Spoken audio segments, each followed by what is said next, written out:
everyone, and welcome back to Fiction Tea Reviews.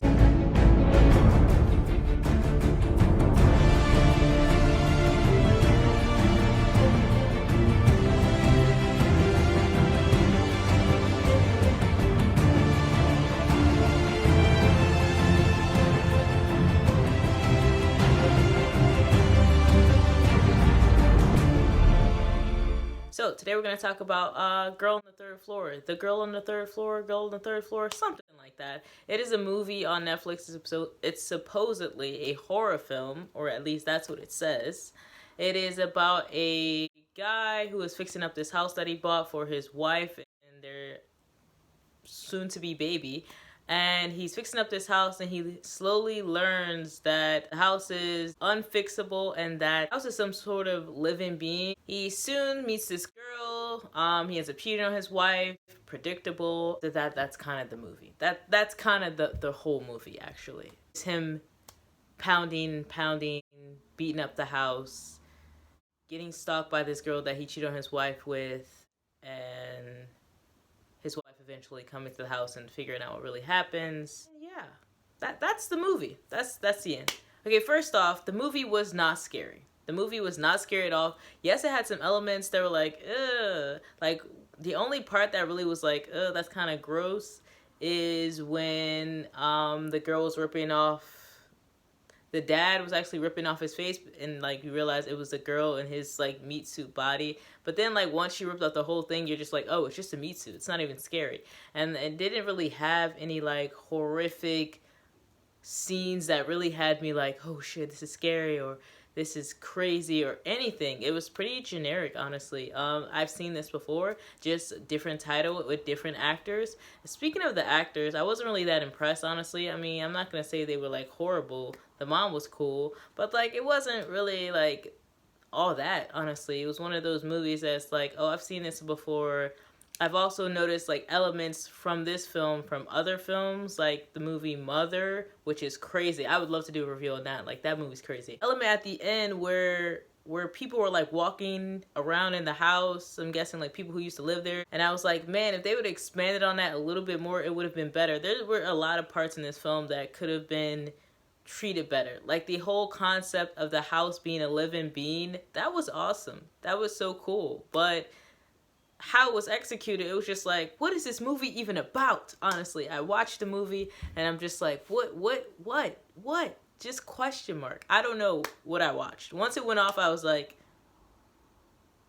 I mean, I guess, like, it wasn't a satisfying horror movie, which is the disappointment of these horror movies. It's like, it's really difficult to find a really solid horror movie nowadays, like, for real.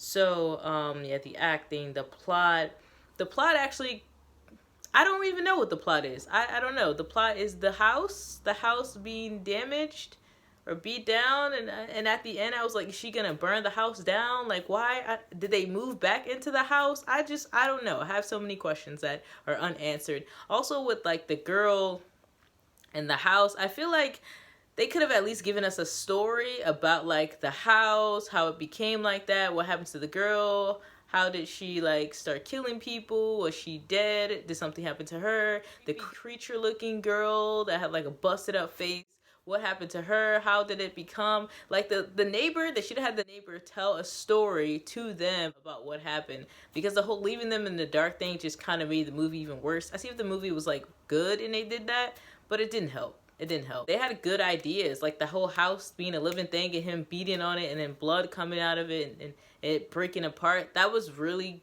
cool. But everything else just kind of went downhill and it just wasn't really all that to me. Would I suggest watching this film? I honestly wouldn't. This is one of those films where I would never watch again. I would love for somebody to take that old concept of the house and turn it into something else. Maybe it definitely gave me some ideas as far as the house goes, but everything else that came with it, I throw it out the window. Yeah, this film's kind of whack. I'm not even gonna hold you. It's kind of whack. It went by pretty fast because I feel like nothing really happened. It was just him being stalked by the girl, beating up the house, and then it just got to the end and that was it. I feel like it skipped a whole bunch of stuff that was never added, if that makes any sense. Like, it skipped a whole section of information that could have been added and stuff that could have been added to the plot, but it just was like, oh, fuck it, chop that. We're not even gonna add the part that needs to be added to make this whole movie full. We're just gonna skip that whole section and just end it at this point. And it just had so much potential, this film. So much potential. And if you're stuck in this coronavirus apocalypse, you can read this book and not watch that corny film. The book I wrote about young adults in a psych ward who have become adapted to it. They get this new counselor. He's trying to figure out what's going on. How did they get these mental illnesses and how bad their mental illnesses are. But then he slowly starts to learn that actually these kids just don't have mental illnesses. There's something else going on and they're not crazy, actually. And I think this place is actually what's making them crazy, because it's making me crazy. And it's him solving kind of a mystery, but it's also a psychological thriller because there's so many spooky elements to it, as well as some horror scenes in it. Way more gruesome than this movie that we just watched. I'm just letting you know. So what I'm gonna do is continue to read where I was at. Joseph just had a flashback thinking that he's about to get smacked by his dad. John Smith, the counselor, was attacked by one of the kids, who's not actually a kid, he's like a grown man, the army veteran guy. And now we are still on Joseph. It's okay, I forgive you, Joseph. He pats my head like a dog. So Joseph actually coming out of his whole flashback thing, his schizophrenic episode. And now he's realizing that, oh, I'm not actually about to get struck by my dad. I'm actually in the place with all the other kids, and this is the counselor. Balanced, I stay in my position, waiting for something which never sufficed. I stand nervously wrapping my thin arms around his torso, squeezing tightly. I can feel the warmth beaming from his chest as it presses against mine. I embrace those sleek, smooth shoulders. He cautiously wraps his arms around mine, embracing me with unrequited love. For the moment, the balance of the world is at peace. He's happy, and I feel the love, but my mind is disconnected, flustered, trapped in the past. The distasteful nostalgia, the graphic images, the unbearable pain is still there. I pull away knowing this isn't real. It won't last. It never does. Although his eyes are compassionate, loving, and secure, his heart is full of hatred for me. I wipe my eyes and with open arms take my place in the spotlight. Now, children, I say to my family, let us all do as he says now, so we won't end up strapped to a bed force-fed pills like they do in the hospitals. I turn to face him. Is this a hospital or is it more like an education institution? No, it's an asylum. Oh wait, a cotton field? Oh, no big deal. All the same, right, Matt? He opens his mouth, but the words are so foggy I can't hear him. My head is pounding like a hammer against a nail, and I tell him to stop, to shut up. But the voices keep taunting me with his desires like an endless clock, ticking its time bomb. My feet are stuck. He glued them to the floor. I scream, struggling to break free. When I try to move my feet, the nails underneath them stab my heels. I bleed in agony. Stop! Stop! Oh, please! A warm hand touches me. Joseph, hey, can you hear me? Joseph? A feminine voice calls out. Her voice is so distant, but I can hear it. Where are you? I can't see anything. I can't see. Everything is gray. I rub my eyes. They're wet like rain. Hello? Mom? Where are you? So Joseph's going in and out, in and out, in and out. 1 minute, he realizes that he's there in the place with the counselor and the other kids. Then he goes out, goes back into his episode. Right now, he's freaking out because he's like, I can't move. I hear a voice, a woman's voice, and it's his mom. The voice echoes in the background, steady at first, then faster, faster, and faster. It sounds like she's talking over her words. I can't understand what she's... My heart drops. I feel the smack before hearing it. He's hurting her. I'm coming. I try to run, but I'm stuck. I'm stuck. Mommy, I can't move. I can't save her. I can't save her. The rain starts. Suddenly my vision clears. I see Newbie holding my arm, staring into my eyes sorrowfully. I go take my seat.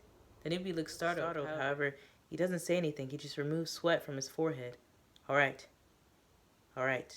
Settle down, everyone. Settle down. His lips purse together, thinning out like a salted snail.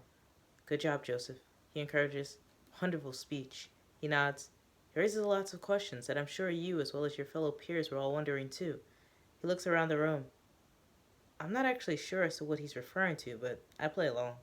He flips to a new page in his notepad and scribbles. Afterwards, he looks up at us, opening his mouth to speak. So, an annoying sound goes off from his watch. Beep, beep, beep. Kale leaps from her chair like a kangaroo. Yes, it's lunchtime, she squeals. I'm not sure why Ko continues to pretend as if lunchtime is enjoyable, especially the food. It tastes like rat poison and dog shit. A group of guards dressed in bloody red and pale cream-colored attire, carrying metal nightsticks, quickly rush in to get us information, barking at us like we're mentally challenged or infallible of comprehending the English language. It's insulting. Let's move now. We size up in order by age, youngest to oldest, starting with Ko in the front, Neil behind, Tracy, and myself. I take one last look at the new guy, who looks completely failed, like he's going to start crying any minute. I stare intently, challenging him, but all he does is try to smile, try to act calm, try to seem happy. I know we won't be seeing him again after today, and for his sake, he's lucky. So, believe it or not, we have completely finished chapter 1. That whole section that I had been reading was Joseph's chapter, and Joseph's part has ended, and the next time we begin to read, we'll be on John Smith's part, and we'll really get a perspective of what John thinks of these kids. We got the perspective of Joseph, all of his past traumas, and we got a perspective of the kids from Joseph's view. Now we're going to get the actual non-schizophrenic perspective from John Smith, and it's just going to get juicier and juicier, so stay tuned. If you guys like this video, give it a thumbs up down below. Let me know your thoughts about the video, and stay safe. I'll see you all next time for the next video. Also, if you have any suggestions, movies on Netflix for the coronavirus whole thing, yeah, definitely hit the plug below and let me know some movies I can watch while we are all being quarantined. And I will see you next time. Peace out.